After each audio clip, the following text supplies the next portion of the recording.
Кыргызстанда 1-iyun saat 10:00 карата коронавирус жуккан жаңы 69 учур катталды. Бул тууралуу Саламаттык сактоо министринин орун басары Нурбөлөт Үсөнбаев өкмөт үйүндө өткөн брифингде билдирди. Анын айтымында, бүгүн катталган учурлардын көпчүлүгү Бишкек шаарында катталды. Андан кийинки эле катталгандардын саны боюнча Нарын облусу турат. Ал эми бир сутка ичинде Кыргызстан боюнча коронавирустан 57 бейтап айыгып ооруканадан чыгарылды. Учурда жалпы коронавирус жуктуруп алгандардын саны өлкө боюнча 1817 адамга жетти. Илеттен 1181 жаран айыкса, коронавирус жуктурган 16 адам каза болду.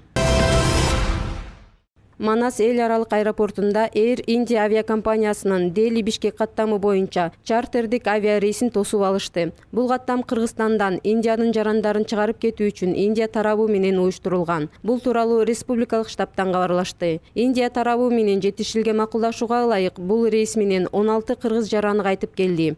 Учурда бардык кайтып келген жарандар бекитилген тартипке тийиштүү медициналык процедуралардан өтүү үчүн обсервацияга жаткырылды.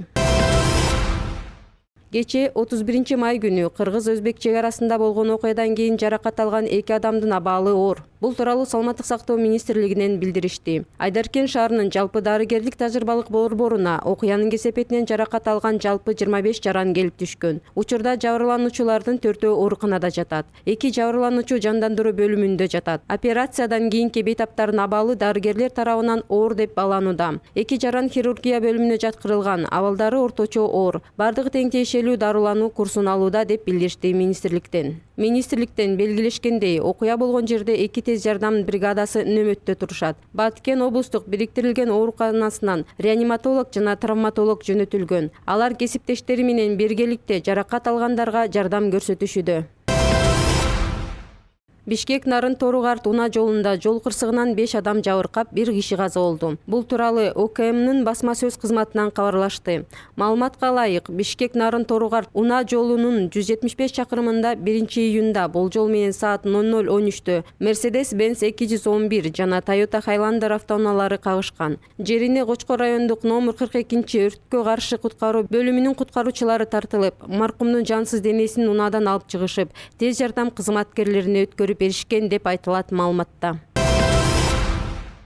Бүгүн 1-июнда 1-май райондук сотунда Кой Таш окуясын иликтеген соттук отуруму болду. Анда соттун имаратынын алдына Атамбаевдин жана башка Кой Таш окуясы боюнча кармалгандардын тарапташтары колдоо максатында аларга боштондук талап кылып чогулушту.